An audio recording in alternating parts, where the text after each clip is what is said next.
Hi hello friend, welcome to Rajasthan ji की 3.0 में आपका स्वागत है। और आज हम बात कर रहे हैं हिंदी का जो टॉपिक हमारा, उसमें चैप्टर नंबर 2 चल रहा है, प्रोनाउन, जिसे हम कहते हैं सर्वनाम। सर्वनाम का टॉपिक चल रहा था, जिसमें हमने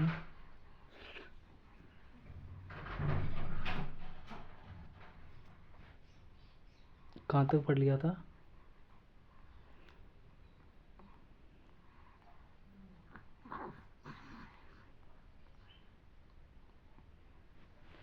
हम पढ़ रहे थे क्या कि सर्वनाम कहते किसे हैं, इनकी वे विकारी शब्द जो संज्ञा के स्थान पर क्या होते हैं, प्रयुक्त, जो जिसका अर्थ होता है सबका नाम, कारण और पुनरावृत्ति। जैसे कि पुनरावृत्ति को रोकना संज्ञा की अभिन्नता बताता है, परंतु कारण का मतलब क्या होता है, किसी विशेष कार्य से। जैसे कि तुम कल कहाँ थे, आदित्य मेरे भाई है, वह कृषि कार्यों का संलग्न। संलग्न का मतलब होता है क्या, आदित्य मेरा भाई है और वह कृषि कार्यों में क्या है, व्यस्त है। फिर हमने बात की थी कि सर्वनाम के पद मौलिक, सर्वनामों की संख्या कितनी थी, कुल 11 थी। मैं, तुम, आप, यह, वह, जो, सो, कोई, कुछ, कौन, क्या। यौगिक सर्वनाम की संख्या कितनी थी, मेरी, मेरा, मेरे, परिवार, यानी कि हमारा, हमारे, तुम्हारा, आपको, इसका। तो कितने हैं यौगिक, 1 2 3 4 5 6 7, 7 यौगिक पढ़े थे। और कुल मौलिक सर्वनाम का कुल 11 थे। फिर सर्वनामों के भेद के बारे में देखा कि कौन कौन सा भेद क्या है। जैसे पुरुषवाचक 3 प्रकार के होते हैं, हमने देखा। पहला है उत्तम पुरुष, दूसरा पढ़ा मध्यम पुरुष, फिर हमने पढ़ा तीसरा अन्य पुरुष। फिर बात की थी हमने निश्चयवाचक। निश्चयवाचक का मतलब होता है किसी निश्चय, मतलब किसी निश्चित वाक्य को दर्शाना, डेमोस्ट्रेटिव प्रोनाउन। अब आज हम बात करेंगे अनिश्चयवाचक सर्वनाम। अनिश्चयवाचक सर्वनाम के अंदर हम बात करेंगे, तीसरा टॉपिक रहेगा हमारा अनिश्चयवाचक। हेडिंग डालो अनिश्चयवाचक सर्वनाम। तो इसकी जो डेफिनेशन है पहले तो समझ लेते ये होता क्या है। अनिश्चयवाचक का मतलब क्या होता है, अनिश्चय का मतलब होता है किसी निश्चित कार्य को नहीं प्रदर्शित करता है, यानी कि कोई निश्चित कार्य नहीं है कि यह कार्य होगा, कोई कंफर्म पता नहीं है। निश्चित का मतलब होता है कोई कार्य संभव नहीं है। जैसे कि चाय में कुछ गिरा हुआ है, कोई पता नहीं है क्या गिरा हुआ है। जैसे कि दूध में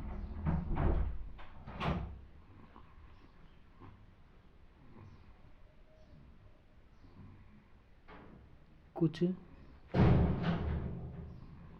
गिरा हुआ है,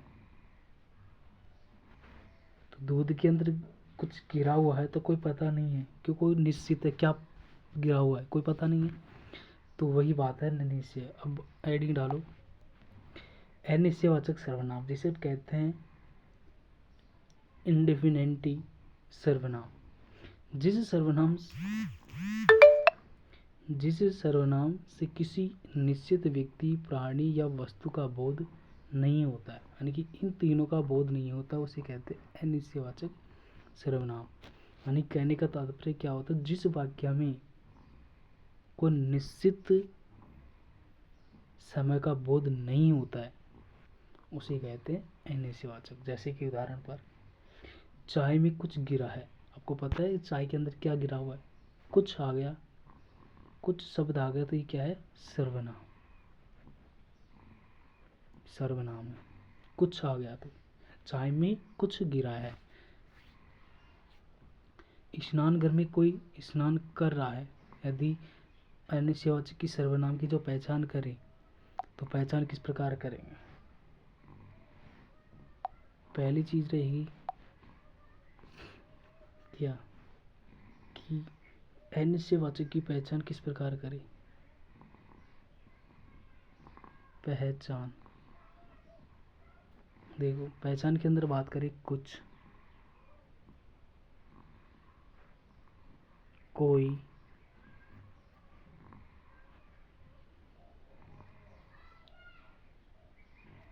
किसी,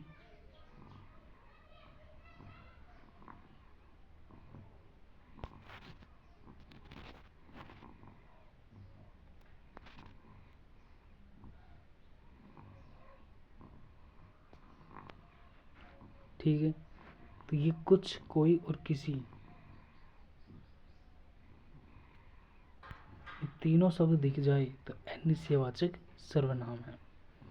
कोई, कुछ, किसी, कहने का तात्पर्य क्या है, इन तीनों में एक निश्चित वाक्य का बोध नहीं होता है कि इसके अंदर कुछ, कुछ का वाक्य कहाँ पर लगाएंगे। राम ने कुछ खाया था, कुछ खाया था, तो कुछ आ गया तो कुछ खाया था, तो आपको पता है कि राम ने क्या खाया था, नहीं पता ना, तो अनिश्चय का बोध होता है। कोई,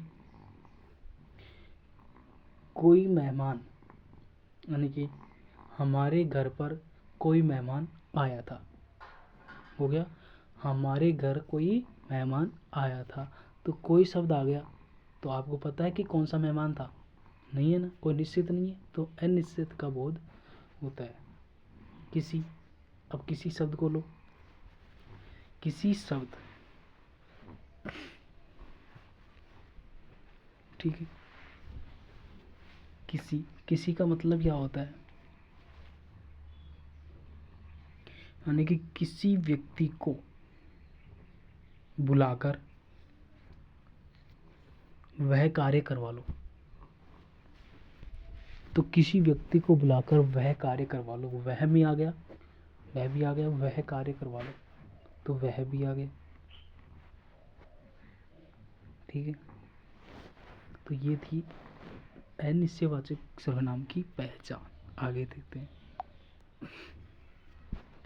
ठीक है, या तो देख लिया आपने, परिवार से लिख ली।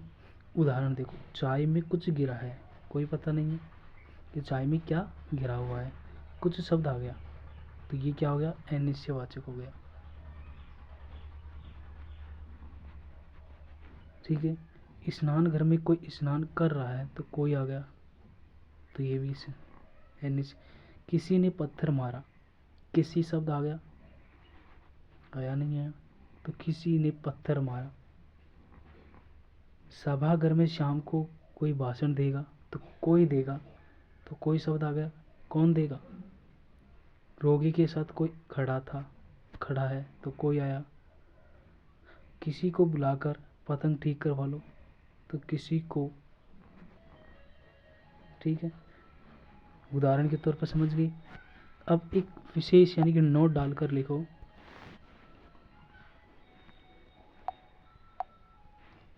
कि इन वाक्यों में, इन वाक्यों में क्या, कि इन वाक्यों में कुछ,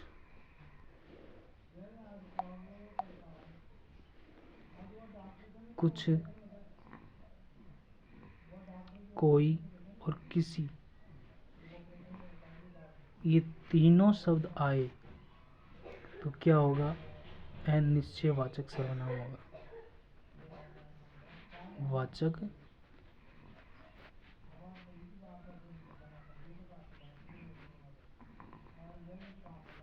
सर्वनाम होगा, ठीक है, अनिश्चयवाचक सर्वनाम होगा,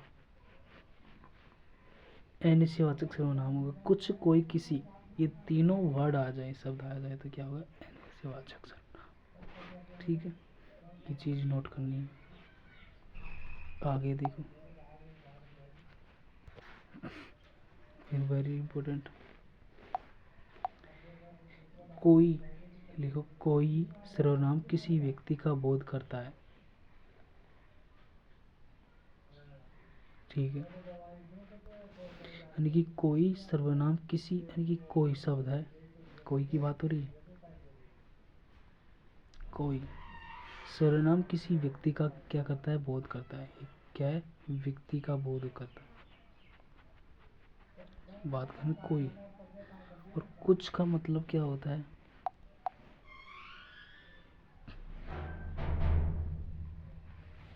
कुछ सर्वनाम किसी वस्तु या किंतु इससे किसी निश्चित व्यक्ति या किसी निश्चित व्यक्ति का बोध नहीं होता है। कुछ के अंदर क्या आ जाएगा कि कुछ सर्वनाम किसी वस्तु का किंतु इनसे किसी निश्चित व्यक्ति या किसी निश्चित वस्तु का बोध नहीं होता है कुछ के अंदर। और इसमें क्या होता है, कोई के अंदर क्या होगा, व्यक्ति का बोध होगा, और कुछ के अंदर व्यक्ति का बोध नहीं होगा। जैसे कि दरवाजे पर कोई खड़ा है, कोई शब्द आ गया तो इसका कोई बोध, निश्चित वस्तु का बोध नहीं होता है, नहीं शब्द आ गया। ठीक है। दूध में कुछ पड़ गया है, ठीक है, कुछ पड़ गया है, कोई शब्द आ गया तो व्यक्ति से, दरवाजे पर कोई खड़ा है। मैंने क्या बताया कि कोई शब्द आ जाए तो व्यक्ति का क्या होता है, बोध होता है। दरवाजे पर क्या है, कोई खड़ा है, क्या कि दरवाजे पर कोई खड़ा है, तो दरवाजे पर कौन खड़ा है, या तो व्यक्ति हो सकता है या महिला हो सकती है, या तो पुरुष या महिला। ठीक है। अब बात करें दूध, दूध में कुछ पड़ गया है, तो कुछ का मतलब क्या होता है, व्यक्ति, व्यक्ति का बोध नहीं होता है, और निश्चित वस्तु का भी बोध नहीं होता है। ठीक है। व्यक्ति का भी बोध और वस्तु का बोध। दूध में कुछ पड़ गया है, तो दोनों ही शब्द कुछ और कोई शब्द समझ में आ गया। ठीक है। आगे देखते हैं प्रश्नवाचक। अगला टॉपिक हेडिंग डालो, चौथा प्रकार है प्रश्नवाचक। अब प्रश्नवाचक जो सर्वनाम है वो देख लेते हैं। प्रश्नवाचक सर्वनाम क्या होता है? ऐसे सर्वनाम जिन शब्द किसी प्राणी, वस्तु, व्यक्ति और कार्य आदि के विषय में प्रश्न का बोध होता हो। तो डेफिनेशन बाद में देखना, पहले समझ लो कि प्रश्नवाचक सर्वनाम कहता क्या है। प्रश्नवाचक का मतलब होता है किसी प्रश्नवाचक से कोई व्यक्ति किसी व्यक्ति से पूछ रहा है, तो वो क्या, कहने वाला और सुनने वाला। कहने वाला तो कौन, जो प्रश्न कर रहा है, और सुनने वाला क्या, उस प्रश्न को सुन रहा है। जैसे कि कपड़े कौन धो रही है, तो इसके अंदर प्रश्नवाचक को पहचानने का जो तरीका है वो क्या है। ठीक है। पहचान का मतलब होता है कौन। ठीक है। कौन,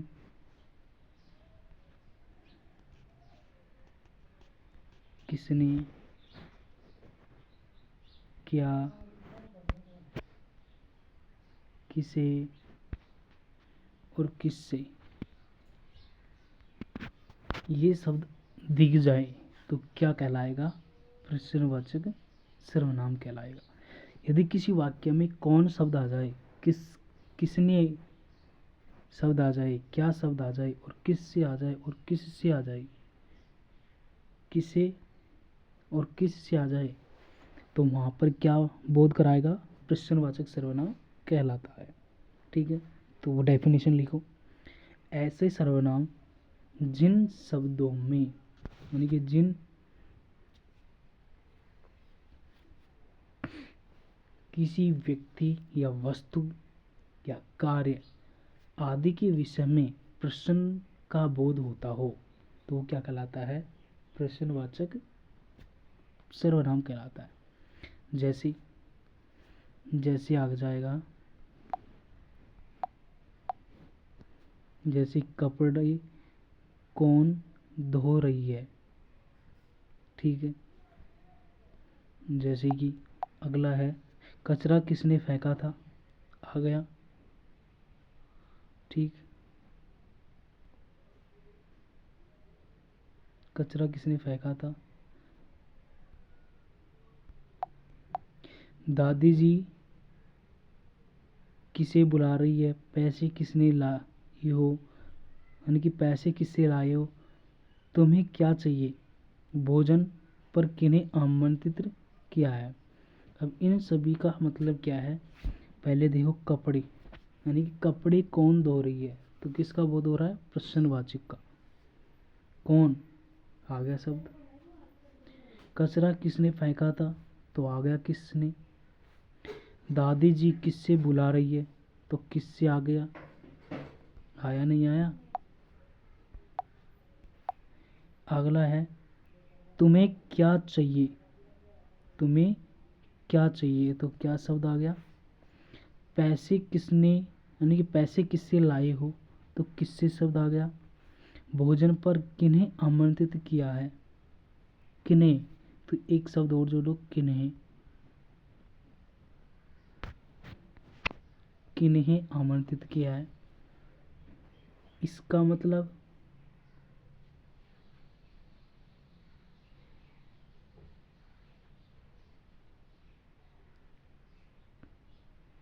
ठीक है, समझ में आ गया। उदाहरण अब नोट डालो, विशेष करके हिंदी के अंदर नोट को क्या कहते हैं, विशेष।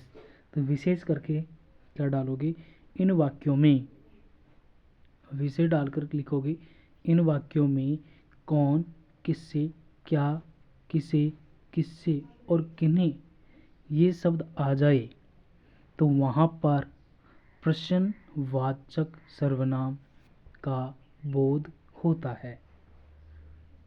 क्या लिखा कि इन वाक्यों में कौन, किसे, क्या, किसे, नहीं सॉरी, इन वाक्यों में कौन, किसने, क्या, किसे, किससे और किन्हें ये शब्द आ जाए तो वहाँ पर प्रश्नवाचक सर्वनाम का क्या होता है, बोध होता है। ठीक है, आगे चलते, समझ में आ गया। ठीक है, ये यानी कि इस उदाहरण को याद करो चाहे मत करो, ये तो समझाने के तरीके हैं, लेकिन ये जो मैंने शब्द लिखाए थे पहचान, इन्हीं से आप प्रश्नवाचक सर्वनाम की पहचान कर सकते हो। अगला टॉपिक हमारा पांचवा प्रकार, निजवाचक सर्वनाम, रिफ्लेक्सिव। रिफ्लेक्सिव प्रोनाउन क्या होता है, रिफ्लेक्सिव जो प्रोनाउन होता है वो क्या होता है।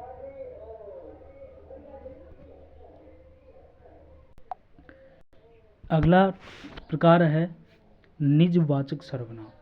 अब निजवाचक सर्वनाम को पहले समझते हैं और फिर बाद में नोट्स लिखाते हैं। अब इसके अंदर क्या होता है, निजवाचक का मतलब होता है, निज का मतलब होता है इसकी पहचान, यानी कि इसका मतलब होता है स्वयं से,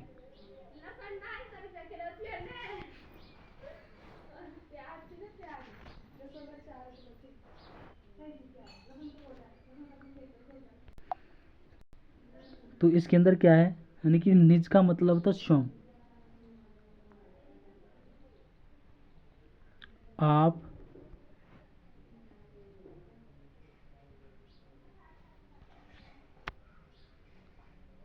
अपने,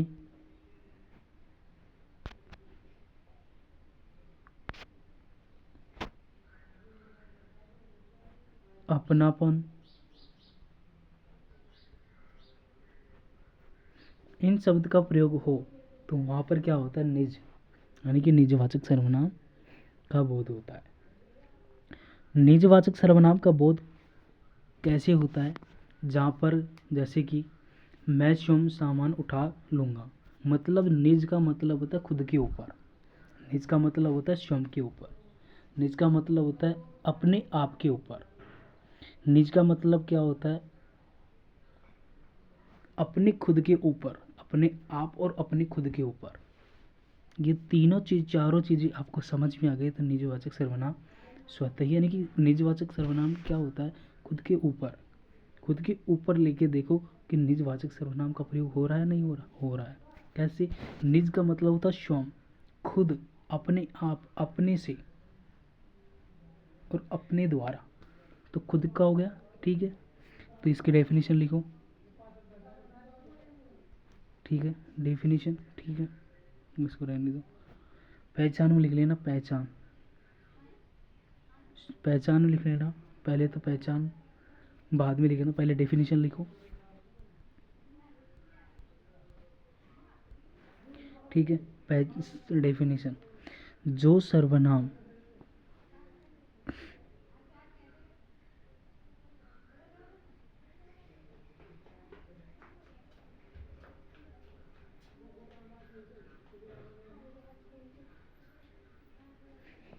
देखो, डेफिनेशन लिखो।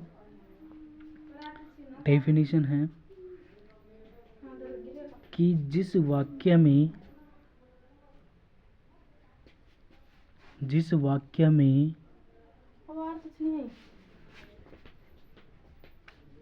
वाक्य में निजवाचक सर्वनाम की डेफिनेशन लिखवा रहा हूं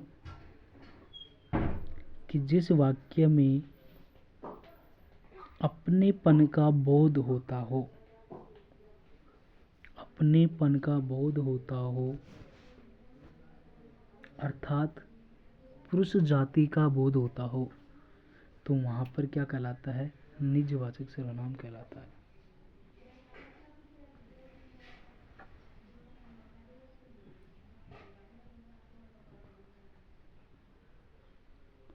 वहां पर क्या होता है? निजवाचक सर्वनाम कहलाता है। पहचान लिखो, पहचान, पहचान लिखो।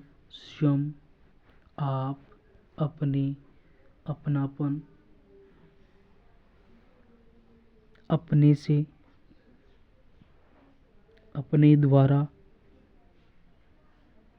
इत्यादि लिख लिए।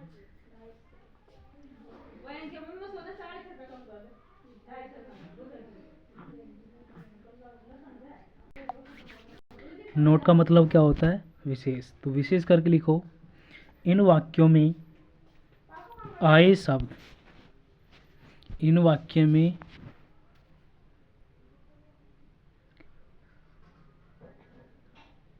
स्वयं, आप, स्वतः, खुद, अपने, अपने और अपनापन और आप,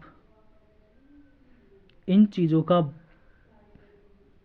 इस वाक्य में प्रयोग होता है तो वह निजवाचक सर्वनाम होता है। लिख लिया? तो इन यानी कि किन किन का बोध होता है? स्वयं, आप, अपने, अपनापन, स्वतः, खुद, इन शब्दों का प्रयोग होता है तो वहाँ पर क्या होता है?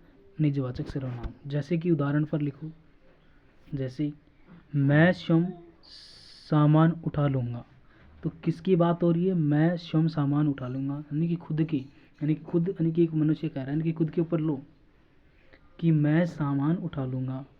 आगे बात समझ में कि मैं सामान उठा लूँगा। दूसरी बात है, दूसरा उदाहरण है कि माँ स्वयं भोजन बना रही है, तो माँ स्वयं भोजन क्या कर रही है? बना रही है, यानी कि खुद माँ अपने हाथों से क्या कर रही है? भोजन बना रही है। दूसरा उदाहरण है कि मैं आप चला जाऊंगा, तो अपने आप से क्या हो रहा है? निजवाचक सर्वनाम की क्या होती है? बोध हो रहा है। तो मैं आप, यानी कि मैं आप चला जाऊंगा, आप शब्द आ गया। कहने का तात्पर्य क्या है कि मैं अपने आप ही चला जाऊंगा, खुद ही चला जाऊंगा, पैदल जाऊंगी चाहे किसी साधन से। अगला उदाहरण है कि स्वाति स्वतः गुणगान गाने लगती है, यानी कि खुद से ही, यानी कि स्वाति क्या है? एक महिला है जो स्वतः ही, स्वतः का मतलब क्या होता है? यानी कि खुद अपने आप ही गुणगान गाने लगती है अपने मन में ही। अगला उदाहरण है कि शरद जी खुद चले गए, यानी कि शरद जी क्या हो गए? पैदल पैदल चले गए, या किसी साधन से चले गए, या किसी मोटरसाइकिल से चले गए, या बस की सहायता से गए। तो क्या गए? खुद ही गए, ना किसी दूसरे की सहायता से। तो इन सभी वाक्यों में क्या कर रहा है? निजवाचक सर्वनाम का क्या हो रहा है? बोध हो रहा है। तो वहाँ पर क्या होगा? निजवाचक सर्वनाम प्रयोग होता है। तो यहाँ तक इस पांचों प्रकारों में, पांचों भेदों में, सर्वनाम के 5 भेद में कोई प्रॉब्लम? अब छठा भेद आता है संबंधवाचक। संबंधवाचक सर्वनाम। अब संबंधवाचक सर्वनाम में आप क्या लगाओगे? ठीक है, तो बताओ। संबंधवाचक सर्वनाम का अर्थ क्या होता है? सीधे सीधे तो इसका अर्थ क्या होता है? किसी दो व्यक्तियों के संबंध में, जैसे कि संबंध में कह रहा है क्या? संबंध में जो और सो, जो करेगा सो पाएगा, जो करेगा सो पाएगा। तो दोनों में क्या आ रहा है? संबंध आ रहा है। जो करेगा सो पाएगा मतलब दोनों का संबंध एक ही है कि जो करेगा सो पाएगा। ये करेगा तो भुगतान कौन पाएगा? सो पाएगा। खुद गलती करेगा तो खुद ही पाएगा। तो यहाँ पर क्या है? संबंध का बोध हो रहा है। दो उपवाक्यों का आपस में संबंध स्थापित करने वाले सर्वनाम शब्दों को क्या कहा जाता है? संबंधवाचक कहते हैं। तो ये तो होगी किताबी डेफिनेशन, तो आपके सामने लिखी हुई है। ठीक है, यदि यानी कि हमको तो क्या करना है? याद करना है और समझना है। यदि डेफिनेशन और पहचान वो समझ में आ गई तो आप किसी वाक्य को बना सकते हो, तोड़ सकते हो, लिख सकते हो और बना सकते हो। तो लिखो डेफिनेशन। संबंध समझ में आ गया कि दो व्यक्तियों के बीच में या दो शब्दों के बीच में संबंध स्थापित होता है। जो करेगा सो पाएगा। ठीक है, आ गया। तो डेफिनेशन लिखो, परिभाषा संबंधवाचक की। तो संबंधवाचक की परिभाषा क्या है? कि जिस वाक्य में दो शब्दों के बीच में संबंध स्थापित होता हो तो वहां पर संबंधवाचक सर्वनाम कहलाता है।